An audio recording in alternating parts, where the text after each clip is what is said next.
Tonight, we're asking a deceptively simple question with enormous implications. Is knowledge still valuable when everything is searchable?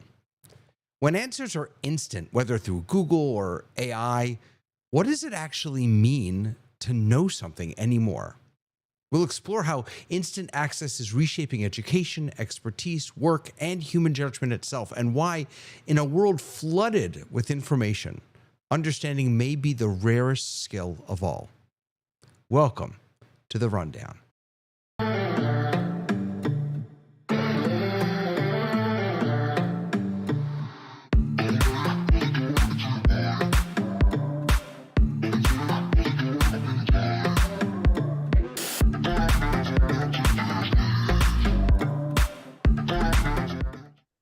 Hello, hello, hello. Good afternoon, good morning, good evening, whatever it is, wherever you are.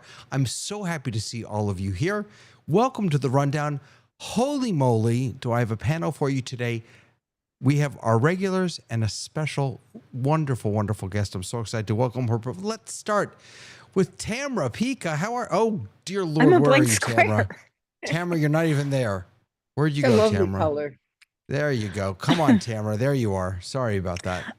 I was a blank square. You're a blank square. You're never a blank square in my mind. Just a Not square. sure. You're just That's right. How are you? I am good. I'm Good. pretty good. Excited to be here tonight. Good. Good to see you. And also here, from just off his exciting show last night, Mr. Tony Mobley. How are you, sir? I am fine. How was the show last break night? and break. It was great. I had Roz McNulty on, and she is a evangelist for the Apple Vision Pro, and she shared some things. And one of the things that I think was really meaningful from that conversation was that she was really sort of pushed the envelope that even though you think you may not be able to afford a Vision Pro, Please tell based me you're not on going what out you- to buy a Vision Pro. Please tell me you're not. I am not going to get one right now, but she made a very strong argument for why people that are interested in technology should think about it, Well, because it is the future. So the sixth person on our panel is the person to talk to about wearables, but I'll get to her in just a second. Let's start by saying hello to Lois, our emissary. You are now officially the Rundown's emissary to the world, Lois. I am? You found this new friend of ours. I found Jasmine. That's Yes. right. I did. How are you, Lois? I'm doing very well. And there's sunshine today. There's only a little bit, but that's very good. We'll take it. Is it sunny up by you, Mr. Troutman? Yes, it is. It's sunny, but bitterly cold and a little bit too windy. So Oh. yes, it's nice up here when it's nice, but it isn't always nice. And so we celebrate when it is. And I just want to give a shout out to you and all the other people who were behind the big show on Tuesday, making that happen. That was so much fun. Yes. It was such a great show, the giveaway show, and it was just fantastic. Mhm. So congratulations to you. I had and the entire team. heebie-jeebies going in, but it went totally smoothly, Yeah. except for a little bit of solar flare stuff. But anyway, which we have no control over, right? Let's see. Who else is here? Oh, Mr. Sky. How are you, sir? I'm well, thank you. What's doing? Anything exciting? It was. You're not at church this week. I'm drinking. That's once a month. So whenever you see the library behind me, it means I'm at the facility for a worship and arts meeting. There you So go. things, as you know, when people gather together, it doesn't happen just by magic. It's rehearsed and practiced and thought about. Oh, sorry. What? Oh, I know. I've got a joke about that between the Baptist, the Yeah. Presbyterian, and the Pentecostal. But Okay. We'll do that And the later. next person on the panel. Moving on. Please welcome Jasmine Gong. Irene Baptista. Jasmine, how are you? I'm really good. Thanks for asking. Where did you come from? Why are you here? Tell us about you. Well, Lois is the person who told me that I should get in contact with David. I am a student of agricultural and environmental technology, focusing on wearable technology at the University of California, Davis. I'm in my 3rd year right now. I'm really loving it. And I'm really excited to be here. Yeah. We're excited to have you also. And for any of you who are wondering, as I was when I met Jasmine the other day, what does wearable technology have to do with agricultural technology? She can share that with you later if you'd like. It's a great question, and she has a very, very good answer. But before we get into any of that, let's jump into the news.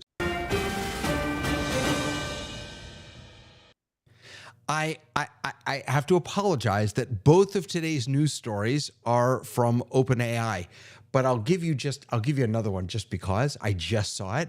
Waymo is now in Miami, where I am. They just started Waymo today, public rides in Miami, and so I'm gonna figure out where I need to go and get in a Waymo. Like, even though I have my car here, I don't know. So, all right, let's jump into these stories. So these both happened this week, and boy, I think both of them are really pretty interesting.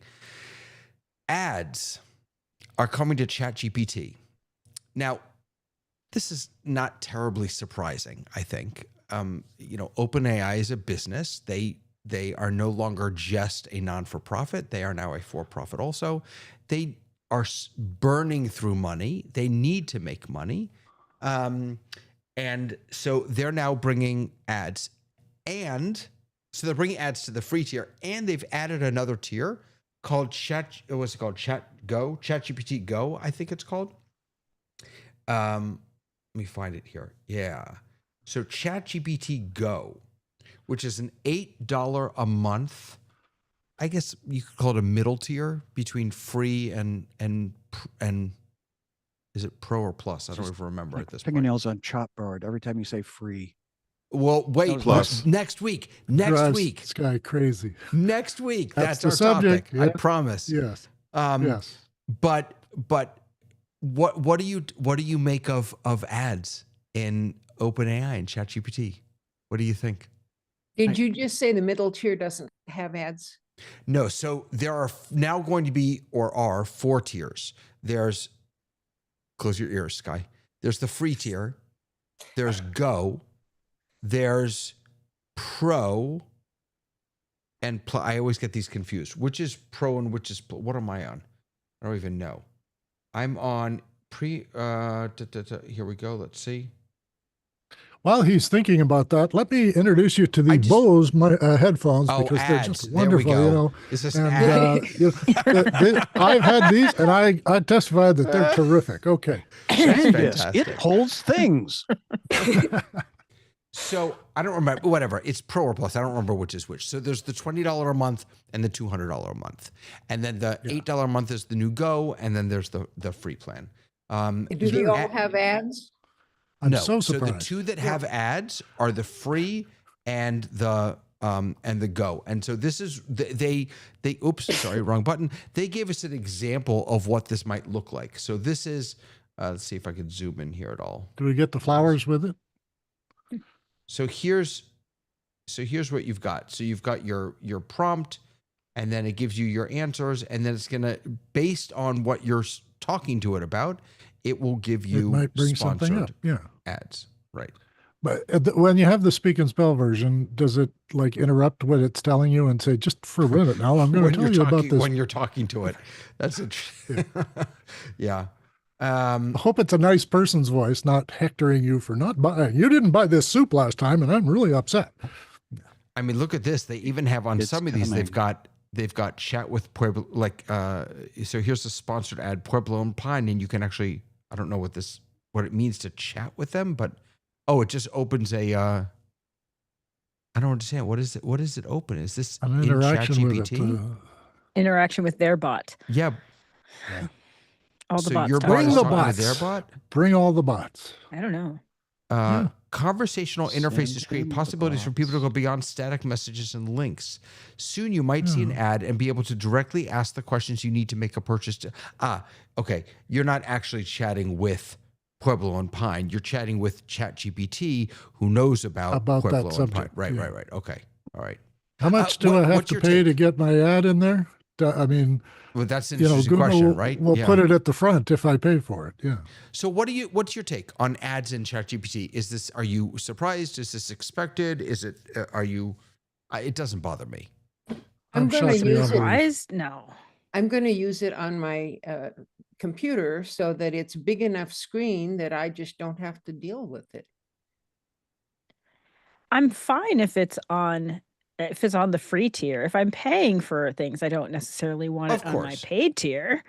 You know, So the but eight and do- it feels like there's a tier missing, right? To go from 8 to 20 is not a big deal, but 20 to 200 is a big Well, deal. It right. feels like there's a tier missing. The $8 tier with ads feels like what's the Kindle with ads, right? So Yeah. that's what that feels. So you're subsidizing the cost of the Kindle by having some ads on there.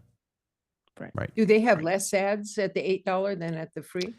It's a good question. They don't mention that in the article. What I guess I don't understand why you would pay $8 for something you can get for nothing. Because you get a lot more. You get access to, so on the free plan, you only have access to OpenAI's the mini model. I forget what it's called. Let me open it up real quick. So the $8 ad is the $20 ad with the $20 level with ads. Does that sound right? No, it's still a little less. You don't get, so there are Okay. different tiers. So at $20, you get a certain number of queries every month. At $200, you get a certain number. At $8, you would get a certain number. You also have access to different models at the different see. tiers. So only the $200 a month has access to the biggest, greatest pro model, and then it goes down from there. So for most people, Lois, I think you're right that the free is probably fine. If you're using it every moment of every day like I do, then it's worth paying for. For me at least, it's worth paying for. Yeah, With for that me it being is too. Ken Jordan made a really good point on Tony's show last week that almost all the free tiers are what most people will need because eventually the higher, better quality will be free as a new higher, better quality comes available. Yeah. It makes the new technology, makes the old technology obsolete. It's like a cascading effect. Yeah. I think that for a lot of us, you also pay for access. You know, you pay for access to the newest models before other people get them. And so if that's important to you, if you want to be on the cutting edge like that, then it's worth it. But I think there's some more security measures too. Like I think you can have more tightened security in what is shared. Like you can choose if you want it to be training or not training. I think you can do that if you're paying more. Gotcha. Well, speaking of security, actually, that brings us to the second story, actually, because OpenAI also announced this week that they are now going to start predicting your age in order to put in protections for children. Now, again, I'm not sure that this is surprising. I am surprised that they're using their own tool to do the prediction. That, I don't know, I'm not sure why that surprises me, but it does. So essentially, they're rolling out age prediction on ChatGPT to estimate whether an account is likely owned by a minor. And if the system predicts that a new user may be under 18, it will automatically apply additional safeguards to limit exposure to sensitive or adult. While we would think this is altruistic and for us, I do remember Graham Kerr telling me what a lawyer's job is to think of the worst possible thing that could possibly happen, and that they're going to attack it first before the suing starts happening at you. And so I would like to think this was for our own protection, but it's not. Well, actually, Sky, it's for OpenAI's protection, because later in 2026, That's my point. Right, they are Which is planning great. to introduce an adult mode to ChatGPT. And wow, you went over the dark side. well, I'm just reading from the article. They are introducing a verified adult mode later with content later in 2026, and this is meant to protect children from that. I'd be curious to know how they're doing that though, because we haven't been particularly great so far using any kind of age software. Like it's Right. failing across the board, like Right. everywhere. So, hey, I'm all for you trying something new, but it could also hurt people who are English language learners, for example, if they're using structure of a sentence to define if someone is old or not. So So they also say if they made a mistake right. and they placed an adult in the under 18 experience, that adult can verify they're an adult by sending them a picture. And I'm going, yeah, you think these kids can't figure Yeah. out how to take a picture? That's not going to happen. Right. Yeah. I don't see how this works. I don't see how it works. I think that every time you try and stop people from accessing something, they get smarter than you and they find a way around it. Well, some people will get around it. And my daughters will get around it. How's that? But a lot of people will just accept it and go on and do what they're going to do and not worry about it. I mean, you know, there's a lot of people that just comply.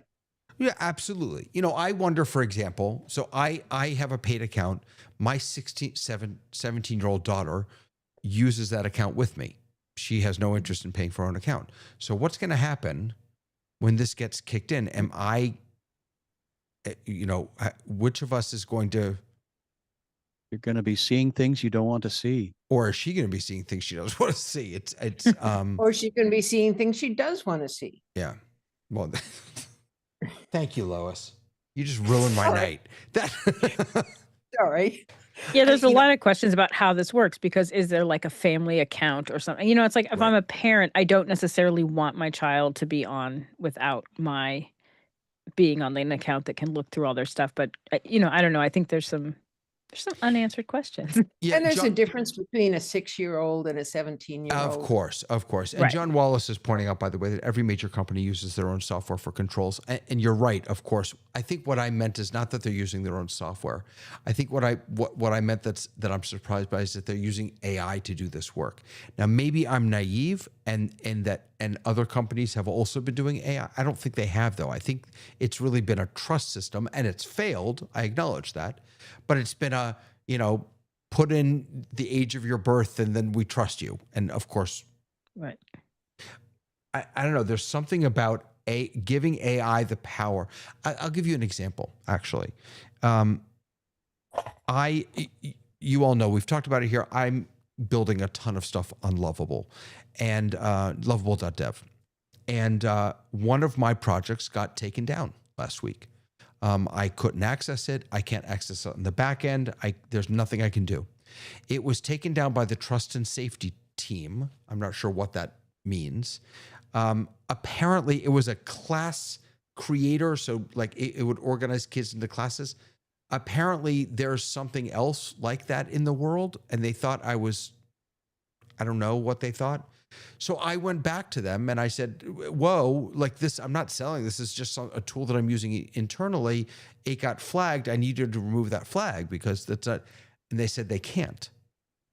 And so I've lost that project. Now they gave me my money back. But the point is that they are an AI company that uses their own tool to do this work. I'm positive that their trust and safety team is an AI bot that did this. And we reached a point where that bot won. It took something. I had spent money. I had created something, and it's just gone now. So that's why I'm a little surprised that they're choosing AI to do this age verification. Well, this sounds like a Hollywood movie script. I mean, Tamara's can tell the story of somebody submitting a script, and then the next week, oh, we don't need your script, but all of a sudden, that same movie shows up with a different name on it. That's why you can't submit scripts to anybody. They have to go through an agent, or they have to go through a lawyer, or our legal team. John, you can't no one can read scripts like if someone sent me an represented script, I could send it to the legal team of my organization, and then they would have to fill out documentation. No one's going to read anything because there's only 6 story ideas. Gotcha. John Wallace is clarifying that, and this is always thank you, John, because I think in a very naive way about AI. But John is saying there's a difference between generative AI and machine learning, and that now see, this is Jasmine. You're shaking your head like this is where this is why you're here to set me straight on this stuff. That apparently machine learning has been used for 20 years to do this. What do you know about that, Jasmine? I'd be really curious to see what kind of, I think the next thing I'm going to do is figure out what kind of machine learning that they're using to do this stuff, because there's many different types of machine learning. There's supervised, there's unsupervised, and everything has its like good points and its bad points. And I know that most age things have some sort of machine learning attached to them just to like double check it. It's not like entirely off of the honor system usually, but I don't really know. And so I think that it's a good thing to look at, like if they're, because generative AI is quite new, but machine learning has been around for a very long time. Deep learning is sort of like the section closest. If you have it on like a scale by down, it's like machine learning, deep learning, generative AI is all under artificial intelligence, but they get more and more narrow and more focused as you go in. So I think that's a good thing to look into, you know. That's Could really you helpful. define machine learning?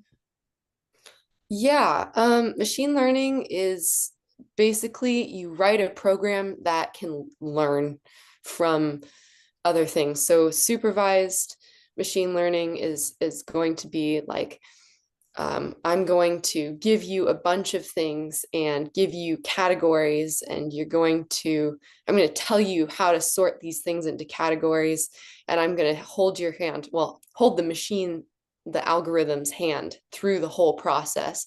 And unsupervised, there's like a whole flow chart you can go through, but unsupervised learning is essentially like, I'm going to give you all this stuff, or I'm going to let you go and you're going to figure out the categories on your own, much like how you would sort of when you're teaching a kid to do their ABCs, when you're teaching them to write, you're like helping them make the letters. But then at a certain point, you're like, if you're doing words, when you're teaching sight reading, you might say like, okay, what does this sound make? And then they'll like make the sound, and they'll either get it right or they don't get it right. And then you like give them a reward, or you say, that's not right, try again. It's kind of the same way that a machine learning model will do it. I'd recommend Turing's paper on machine learning and some of the objections to that. It's very interesting. The supervised and unsupervised, I heard a lot of that around CES recently because of all the robots. What's the robot that they're launching actually in people's homes now that can't do anything unless someone is controlling it from behind the scenes? Neo? But the reason they're controlling it from behind the scenes is because that's supervised learning. They're doing for the robot, and then by doing it for the robot is learning, as opposed to just throwing a robot in with a bunch of clothes and asking it to figure out that they go in the washing machine or they go in the dryer. Well, I knew Jasmine knew what she was talking about, because on our bookshelf she has Ready Player One right there, right over your shoulder. You are. That's my brother's recommendation. Oh, so good. Sorry, I'm random in that way, but yes, the other way that we used to learn print media and how to pronounce words and things. So OpenAI, I think, is in many ways coming into its own. It's becoming a big boy now, a big girl, because it is realizing it has to make a living, and it's also realizing that it has to be responsible in how it makes that living and protect young children. It's very interesting to see. Then you've got Grok, which is just putting Random. I'm not sure we're even allowed to talk about it on this show. Well, I think that's what I'm hoping that this people group can gather and start a trend of ethics and values and morals and ideologies, because if we can't hold our own, then why do we expect whoever that Right. ubiquitous, them is, them died, we is them. So let's do this. Let's transition now and talk about not so much about morals and values, but about the where that all comes from and whether it matters anymore. So here we are with our ChatGPT and we've had Google now for 30 years, and these amazing tools that give us any piece of information we could possibly want to know in a heartbeat. The question is, when any factual question can be answered instantly through search engines, AI assistants, if information is always available and ubiquitous, what's the value of knowing anything at all? Is there value in knowing? And if it's okay, I'd actually like to start at the end with you, Dave. I'd like to start with this chart that you gave us, because I think that may set a nice sort of platform for us. So I'll turn it over to you. Mm-hmm. Well, I tell this to students and people that I lecture to. They think data is very important, and it's not. It's not information until it's been processed into information. So data coming out of a test or a stream or a machine, producing data, that's great. We sync measurements into the river and we get data. But the data doesn't have any context, so we need that to turn it into information we can use. And we use a lot of information without worrying about it being knowledge. But when you want to acquire knowledge, it requires being able to interpret information properly and to construct knowledge, to build knowledge, to create it. And then people pass knowledge between each other. And then over a period of decades, in my case, you develop some wisdom. You can develop expertise, which is a form of wisdom, and it also can have a byproduct, which is called intuition. People develop an intuition about something when they become deeply familiar with it, when they know it really deeply. You were asking earlier about all the data that you can get out of our technology today. One of the things that I've noticed is that there's gaps in data. There are things in, say, a history answer that are skipping over things, and there's errors of omission that a lot of Americans have not been told anything about its treatment of the Philippines. And it's not a big piece of history, except for people who are really deep into history. And this is what's not going to be in your query. If you're asking ChatGPT about America's connection to Philippines, it'll give you the government's view.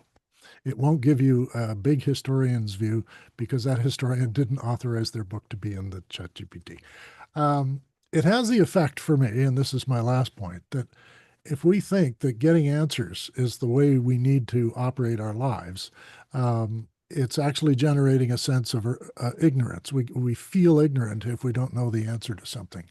And we should still have that practice of constructing our own knowledge, doing things in the world with our hands maybe, and finding out that, I don't know, frogs slip right out of your hand when you go to grab one.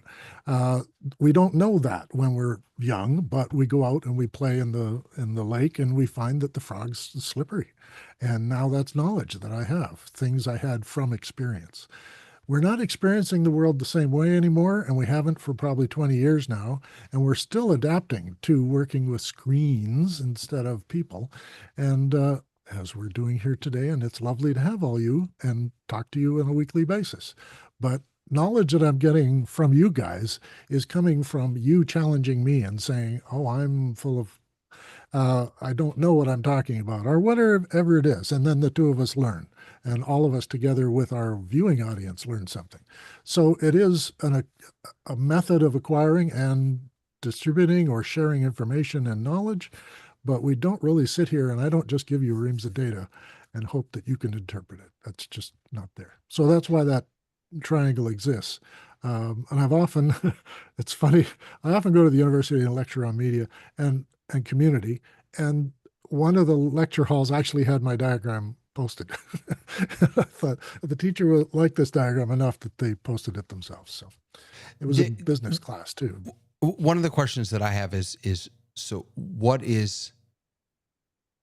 of those 4 levels is AI able to do? It's a retrieval machine and a sorting machine, so it can handle information and data, but it has no knowledge. Right. Brody is actually saying that it's in an era of information overload, curation is a superpower. Yeah. Yeah. And how do you do creation but make associations and categories and sort things? And curation, which is AI done happens to be great at. Knowledge. But I'll say it's really good at. It's really sorting, good at that. Sky, go ahead. It's the best sorting hat you ever saw. Yeah. I had a great joy of being at a retreat with theologians, artists, and thinkers. And the gentleman came up to me after a couple of days.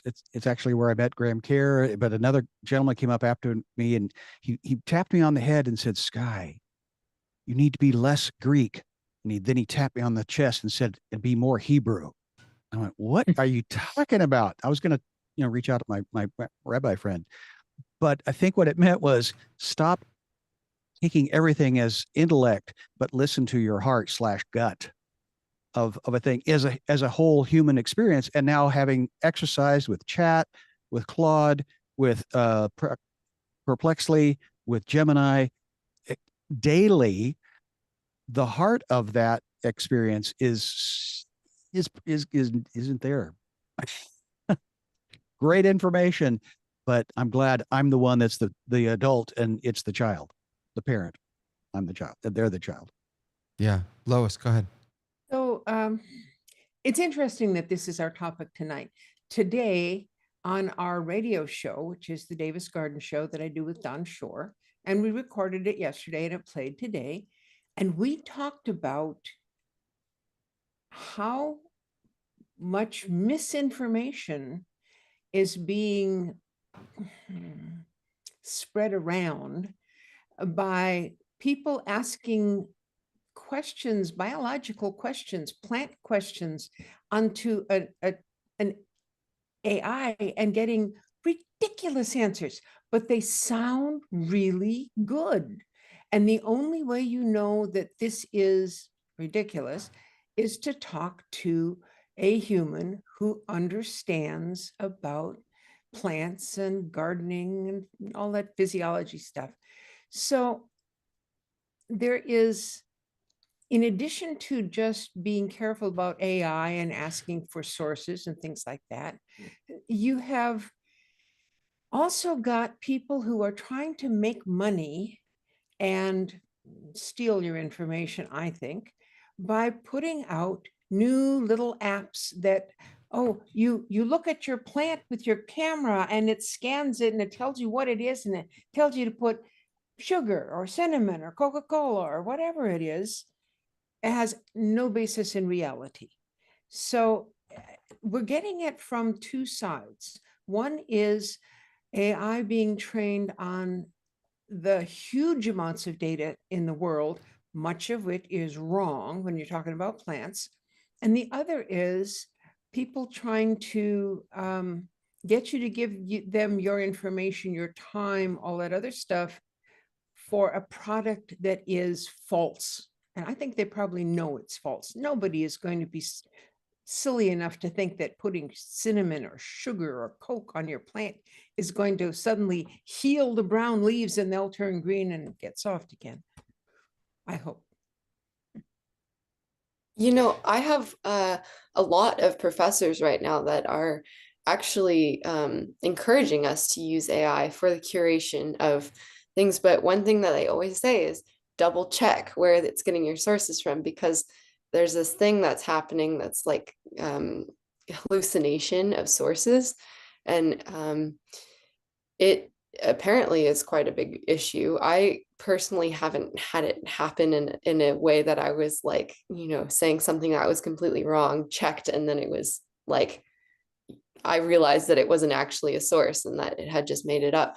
But I always now go to the sources that it gives me, because I do use it for my assignments sometimes, because sometimes my professors will say, like, start with AI, put in the response that it gives you to this form, and then take it and it'll have this whole spreadsheet. Because I think it's the thing it's unavoidable. It's going to be there. It's not going away.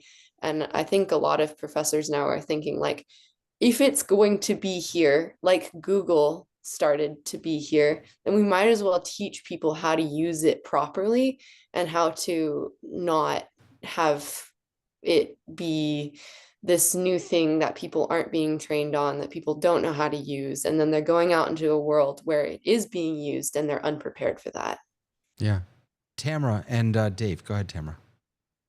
I think a lot of it really has to do with things we've talked about in the past, which is it really comes down to being able to take data that is given to you and interrogate it. And that is actually going to come from experience and from, like Dave said, interacting in the world. That is not going to come from, just seeing information. But like we've seen with Google, there's many, many people that's their end game. They put their question into Google and they get an answer back, and that's where they're done.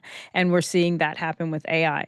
If you're someone who uses AI where you plug something in and you spit something back and you take that as gospel, you are going to be in trouble. That's not wisdom. That's not knowledge. That's just information that is not vetted. I mean, even with stuff that, I've found that when I'm interacting where it starts hallucinating, it's because I actually have other knowledge that allows me to ask the question back in a way that is like, hey, that's actually not accurate. And it will immediately say, oh, you're so right, Tamara. That is because this thing has changed. And it comes up with a whole reason of why. But thank you for catching that. I'm like, of course. But the average person who doesn't catch that and takes it as truth is really in trouble. Yeah. Dave, go ahead. I'm kind of curious about the emotional response that people have when they get information that is inflammatory. Recently, a friend of mine sent a group email to most of his friends across the country, including a meme image that was meant to get us all upset. And the group immediately, because they're very intellectual people, they immediately took the thing apart. They deconstructed the image and showed how many flaws there were in it and how it was poorly understood what Canadians are really worried about. And it was meant to stoke an emotional response in all of us. And I had to go to the group and say, look, guys, don't do that. Like, you're amplifying it. The more you circulate this thing, the more you send it out to other people for an opinion, you're doing their work for them and making that disinformation spread. And this is the thing that, we get rage bait as the word of the year from the dictionaries, that this is what they're designed to do for us. And sometimes when we get an answer that we don't like, we tend to feel like, hey, it's the machine's fault and not mine. But at the same time, we're getting a lot of answers that we came for, and now we're being fooled into thinking they really are the answers. Tlalak made an interesting point. He said, we as a society have largely rejected the idea of authoritative information. So who do we trust to curate information? Personally, I'll trust anybody who's dedicated their life to something. That's a criteria I have. If a guy spent 60 years of his 80 years studying one thing and getting a PhD for it, I'm going to trust that guy's opinion. That's for sure. Okay. So, I mean, I guess what he's asking though, doctors included. I guess what he's asking though is that as a society, we have the idea of we're suspicious now. Right. See, it's engendered mistrust, right? This is the thing. It engenders that mistrust by being so ubiquitous and giving us no other options. So no, yes, see, but no, see, I think you're blaming you're blaming the technology, and I think we did that to ourselves. Oh, I'm blaming us. I'm blaming us. Right. That's on us. What my question is, what role is the AI answers and the authority with which AI answers, or the authority with which Google can very quickly give us at least a link to an answer, if not the answer itself. How has that impacted? I mean, let me Yeah. actually, Jasmine, I Well, don't I'll mean to take pick on you, Tony's but authority. Tony has authority. right. Jasmine, I'm just, because we're all old folks. You're a student here. So, I mean, what value, this is a loaded question, so I apologize ahead of time, but what value do you find in going to university when everything that your professors are going to teach you, you could probably learn on YouTube? Ah, I don't agree with that statement. I don't think that everything I'm being taught in university I could learn on YouTube. Okay. I think not to speak for the entirety of Gen Z, because that is my generation, but oh gosh, she's taking big positions We're here. all speaking as boomers here, so it's okay. Yeah. But I find that there is real value in not just learning the content, but learning how to learn. That's one thing. I think we were talking about that before. Like, there is a real value in not just knowing the facts, but knowing how to discern what is worth making sure that you know, and making sure that you can like differentiate between that. Like, I have a favorite book that's currently like top of the shelf, Autocrat of the Breakfast Table. Basically, this guy Oliver Wendell Holmes, he just goes on rants for like pages, and it's great. I love it. But half the information is like just his opinions. Most of the information actually is just his opinions, and reading through that and being able to think like, well, this guy is probably thinking this, or this guy is probably thinking this. Being able to figure out what's going on behind someone's exterior, being able to look beyond what is presented to you at face value is really important. And I think that's the value of college, is not knowing the facts off the top of your head, but being able to read something new, being able to learn something new, and then glean from that what you need. Yeah. Beautiful. Integrate. Yeah. Tamara, and then One of the. Hold on one second, Dave. I'm sorry. I think that one of the things in thinking of Talalik's question is that I think that there's a certain comfort in authoritative answers from AI, even if they're inaccurate for a lot of people. I think that we live in a world where everybody is being pulled into so many directions that I think the danger is that you go to an AI or Google or wherever you're going for information, and it comes back and says, here's the answer. And it's so certain. There's a certain comfort in that. And that's a slippery slope and is kind of dangerous. But I do think that one of the things that people are, why they're just stopping there and not going any further, is that everywhere you go, including your neighbor and people of supposed authority, it all feels so polarizing that I think that there's a certain amount of that's like, you want to tell me the truth, even if it's not the truth? Fine, I'll take it. That's fascinating. Tony. Yeah, I'm going back to beating the dead horse that I've been beating all along in terms of this idea of ethics and compassion. And I think that you cannot look at AI or these AI models and remove the humanness that we need in all things. And at the same time, as already been said, that I really sort of go back to David, your experience with Lovable in the beginning, where you talked about, creating code and working with code, and you recognize that a person who knows code and was using the AI would be better equipped to see the hallucination and fix the errors that were in the code. And I think that has to be part of the way in which we continue to look at. I love AI. I love ChatGPT. I pay for it. I think it's great, but I do not rely on, as Tamara said, I do not rely on it as a single source. You know, we have to treat AI in the way in which we would do a formal paper. You know, we would get several sources and then and you know, share the information of where we got those sources from. And you know, if you need to use, you know, AI in a combination of actual research, you know, materials, I think that's okay. And so again, but you know, when you get back to the things that Clark was talking about in terms of the idea that because we're bombarded with so much every day, and we are bombarded with information that is not true, but it beats us to death with the lie. And so we're also wrestling with the fact that the media is not necessarily in, you know, looking for the actual truth, but what's going to get eyeballs on it. You know, there's so now there are a couple of different things that you've just brought up for me.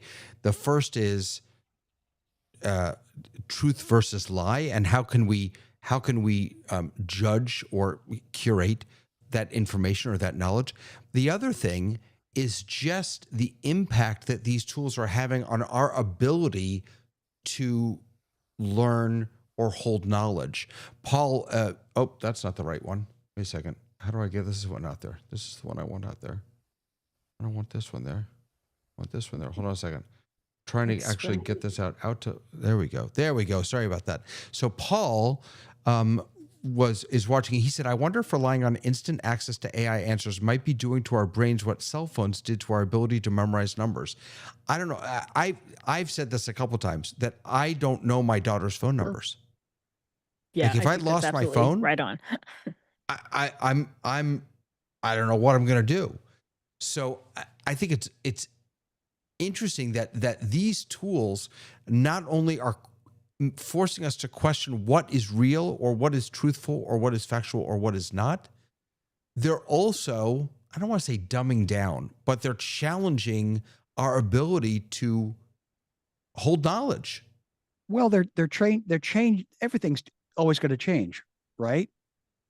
There was once upon a time when your daughter didn't have a phone.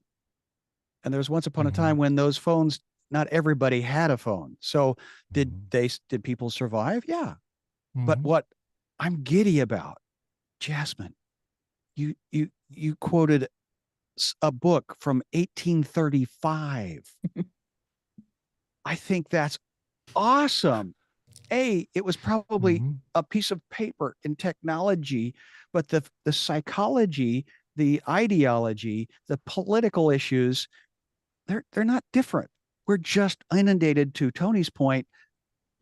Okay, I used to say we were inundated with 3,000 messages a day. That's going to train us in a thing. Then I heard, no, it's actually 10,000 messages a day. Okay, in the wanting to be the bearer of bad news because everybody loves a train wreck. Hey, I got new news. The new fact, or is it the new thought, is 0.08 of a second new piece of information is coming at us. How do we get better at something or worse? Repetition. You know, I'm coming to Tamara and Dave and Tony, but I just want to bring another comment from Tlaluk. This, I don't know why I didn't think of this. This is so important. Failure is so important for learning. Yep. And if we don't have the opportunity to fail and try again, then we run the risk of not learning anything at all. I mean, that's so insightful. So and true. You know, maybe thank God for hallucinations, because they force us to think. Because you know, if when the AI can't fail anymore, then we're really in trouble, I think. Tamara, Dave, Lois, Tony, go. I think that, like, I've just noted for myself that when I first started using AI, I went to ask it questions. Here I'm asking you a question, you're giving me an answer. And actually, that's not the best use of AI. That is the worst case scenario use of AI. So if that's what you're using AI for, you are missing out on all kinds of things that AI can do. Where I found AI to be the strongest for me is when I go to it with a problem that I'm going to collaborate with it on, and I work back and forth to solve the problem. What it's actually doing is enhancing my knowledge, and I'm able to have an interactive conversation where I'm like, I don't think it works that way. I think it should work this way. And that's where AI is the strength. It's not just giving me information, it's actually improving my thought process and my thinking. And the more that I ask it to do more complicated tasks that I'm not sure it's going to be able to do, and then it does it, it actually is enhancing my growth and my ability to interact with it and to ask it more comprehensive things. But I can't do that if I don't already come to the table with a certain amount of knowledge that I can push it to a higher level and it can push me to a higher level. If I'm just going to it to answer questions, that's like the worst worst use case of what this technology can do. You know, there's a tradition in Judaism that you're not allowed to study Jewish mysticism until you're 40 years old. Now, I became a rabbi when I was like 25, 26, whatever. So for the first 15 years of my rabbinate, I used that as an excuse for not understanding a damn thing about Jewish mysticism or mysticism at all. I used that as an excuse. But the idea behind it is that if you don't enter into that study with the grounding in, the other stuff that's necessary, you're not going to get it. Makes no sense. Yeah. Right. And it could even be harmful.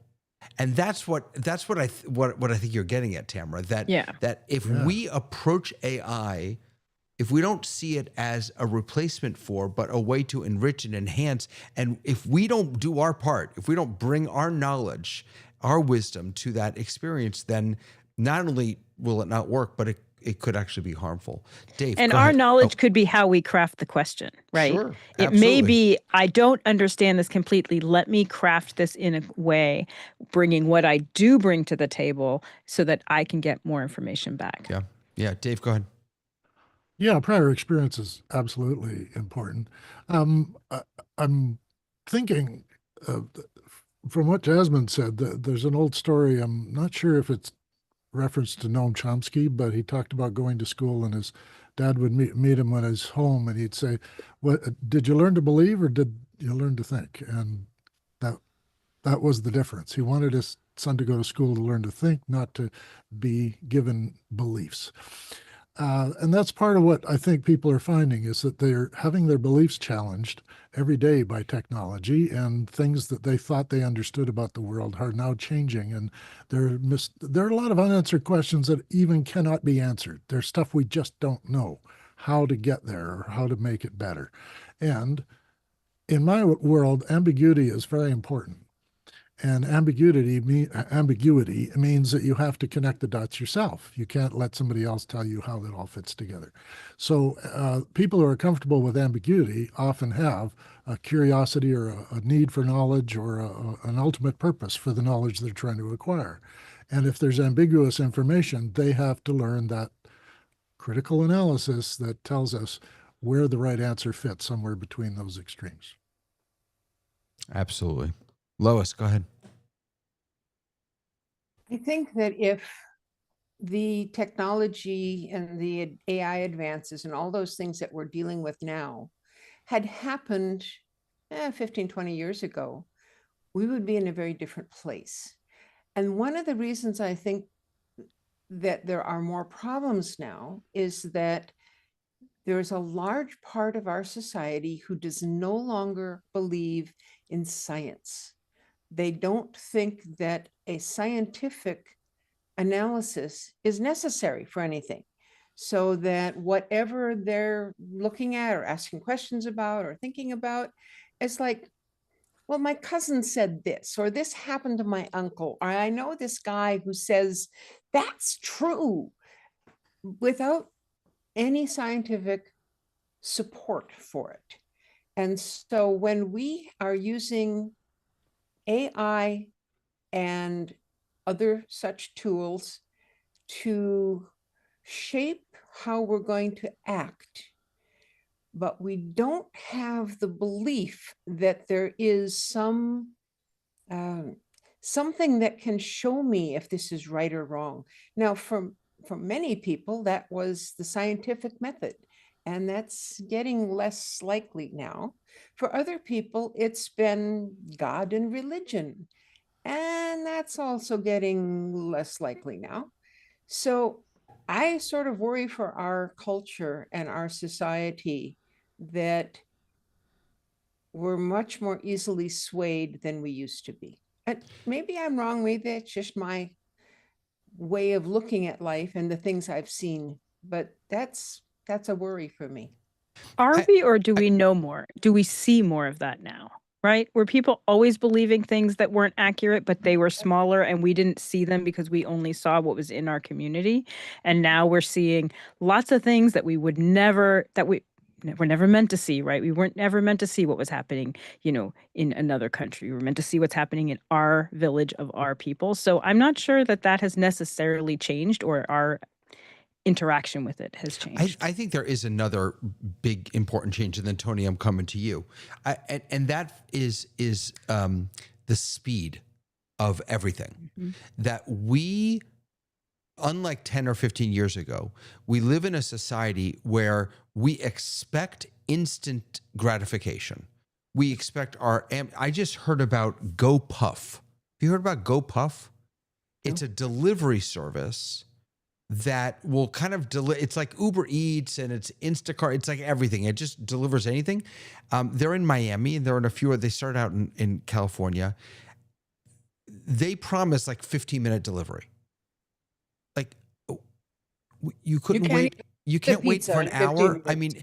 mean, Right. we, between TikTok, between social media, between Amazon one-day shipping, we expect everything right now.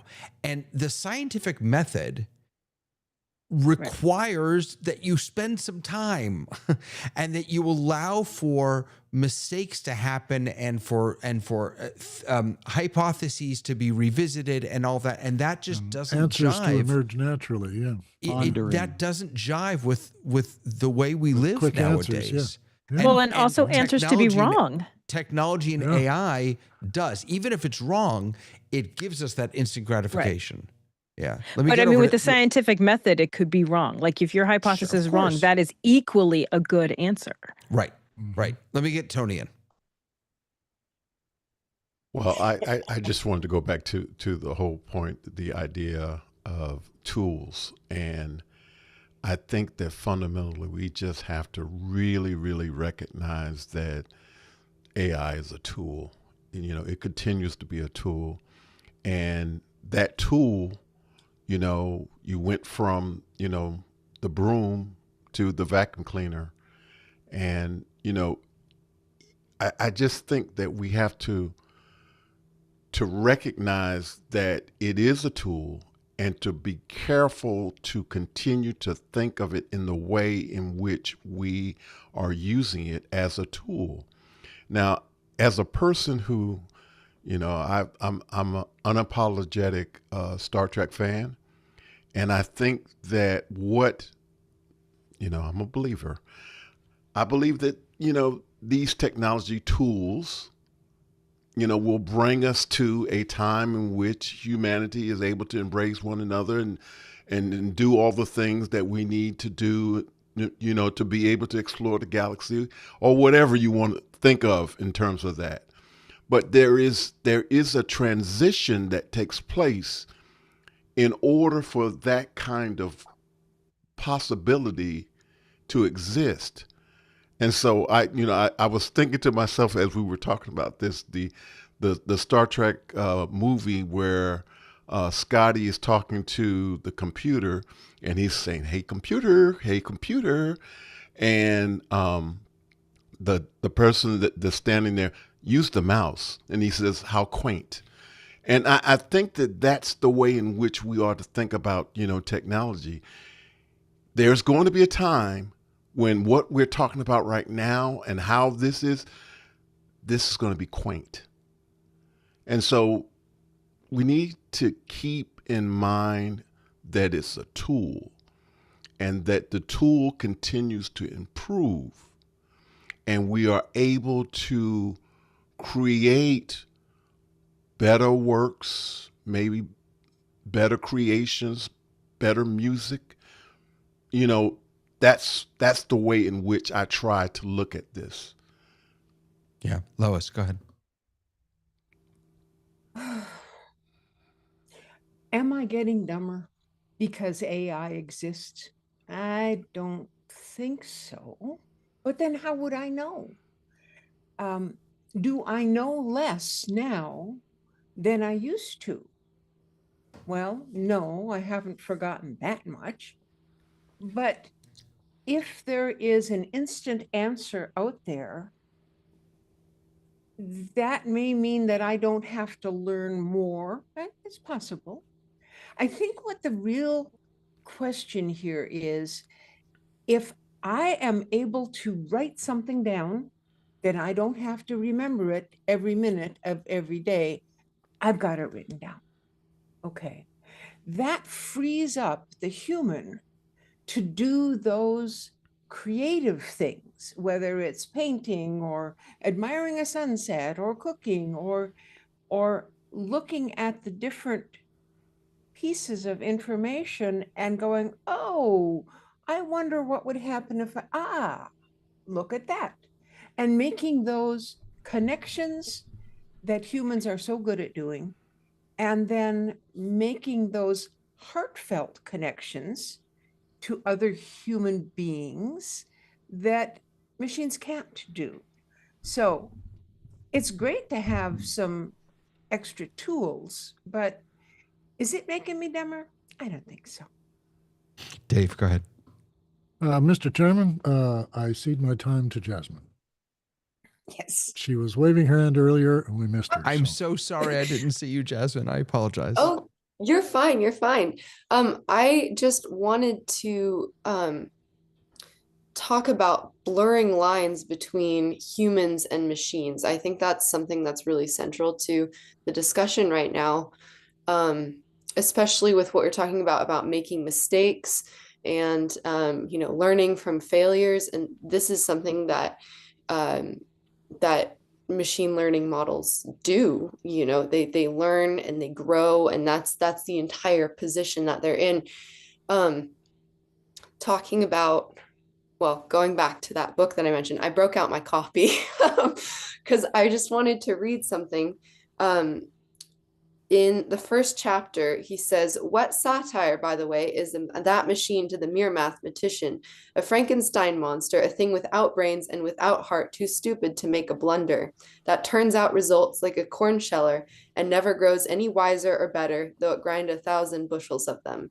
And I think that really exemplifies, like, you might have a problem that you're giving to a machine, but the corn sheller analogy, it's doing the same thing over and over again. It's never learning. It's like a calculator. Like, he's talking about a Babbage's calculating machine, which is like the difference engine, the first thing you think, Ada Lovelace, all that stuff.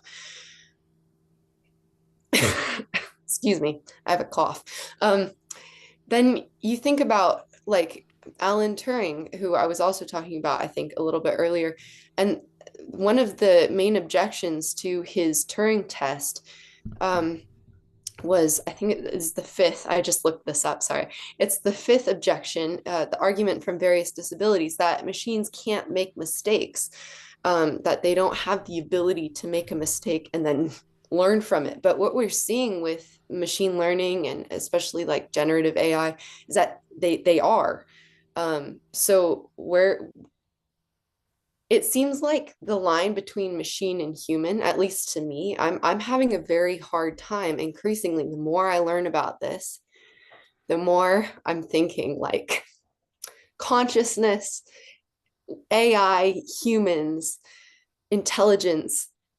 I feel like it's becoming more of a gradient than a line. Like, if you're giving a machine a set of numbers and it's giving you back a number, that's an algorithm. That's it, just, cranking it out. But if you are giving it words, and it's giving you back prose. How do you quantify that? How do you like see, is this a conscious being? Is this something with a brain? Is it thinking, or is it just like, how is that? You know, it can learn from its mistakes now. Yeah. You've raised a But it can't tell really, me really I'm full of important point. Go ahead, Dave. It can't tell me I'm full of crap. That's the thing. It can't tell me. Sure, mine Dave, I don't does. believe a word you say. Mine does It all the does? time. Oh It yeah, tells you don't know what you're talking about? If you no, I prompted If mine. you I set the said, personality. I want you to argue with me. I said, I want you to push back on Oh, my okay. ideas. It'll do an And argument. it does Okay, it. that's an exercise. Yeah, Yeah. it can do it. Yeah. Have you heard that the test for chat in all the implementations they've created for chat, that if you put in the first line or two sentences from a famous book and ask it to tell that story, it'll actually reproduce the whole book. This is part of a legal fight that's going on in terms of copyright, because they always say, no, it's just the words in the book. We just give it all the words, and then it uses them occasionally, and it sorts them into different patterns for your answer and all that. Yeah, that's what it does.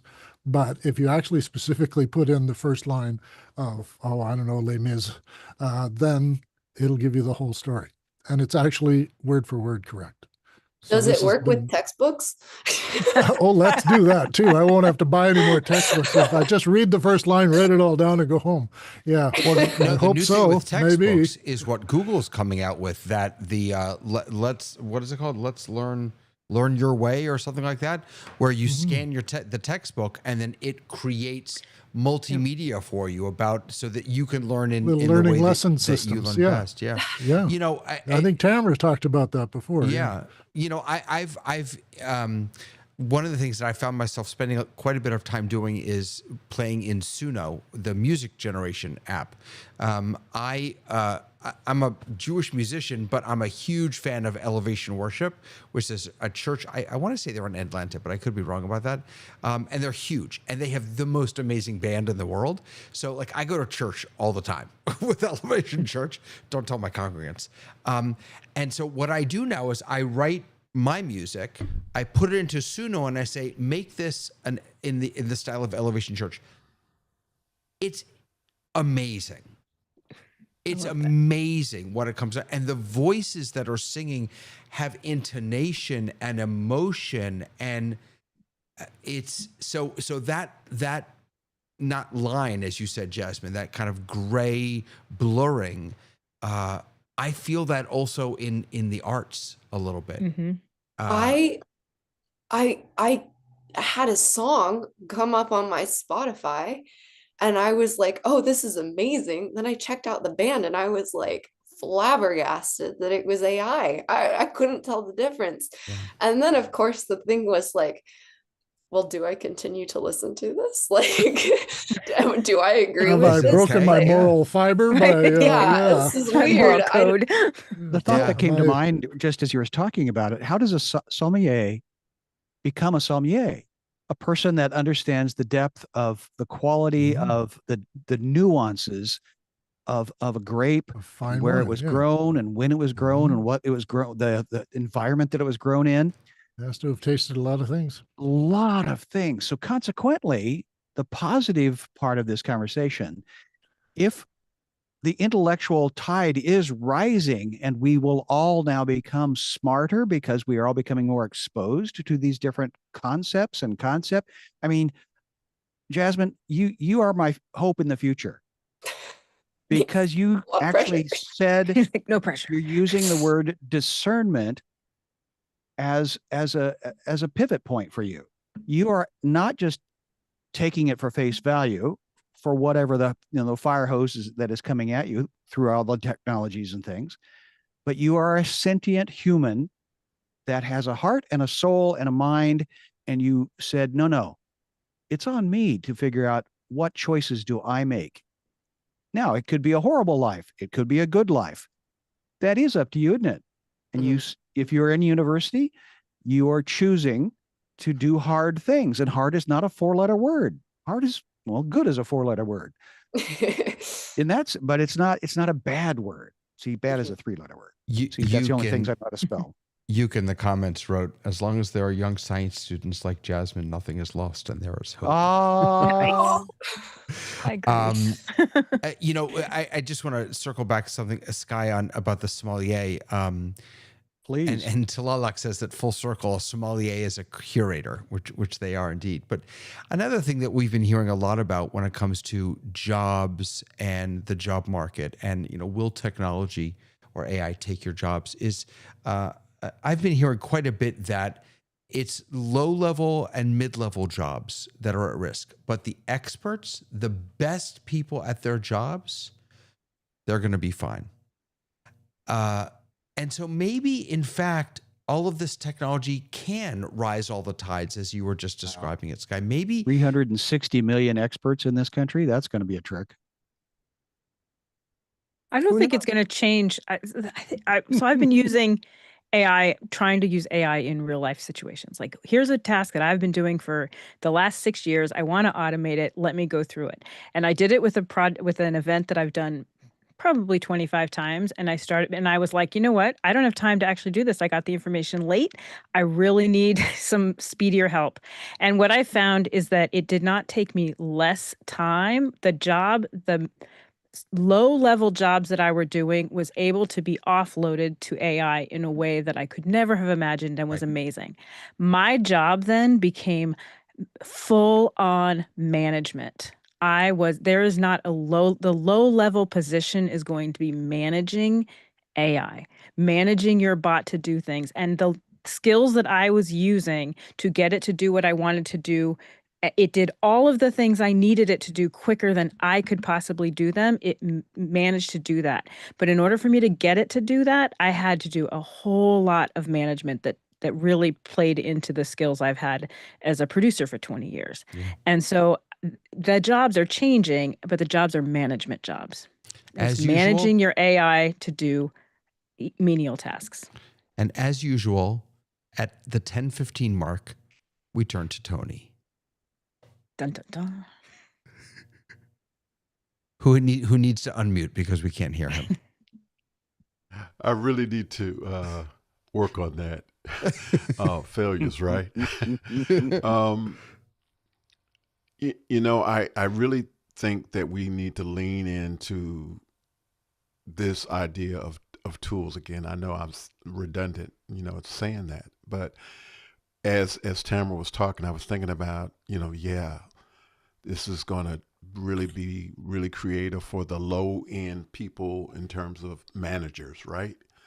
So we still have to think about how this tool can be used to help people be trained to do something else or be managers, right? So let's not forget that everybody is not going to be able to be a manager. And so we have to think about the whole of society when we think about this tool. And if we don't, and that's why I always talk about the importance of compassion, concern for your fellow man, because we have not done a good job of really doing that in the past. And so I'm being very hopeful in that we think about these things as tools and try to pull the rest of humanity along with us. Because if we don't, then there is definitely going to be an underclass that does not participate in this technology revolution. Yep. I want to just extend a quick special thank you to Lois for bringing us our new friend, Jasmine. And Jasmine, what I'd like to say to you is that we're done. Like the five of us, we're no, speak for yourself.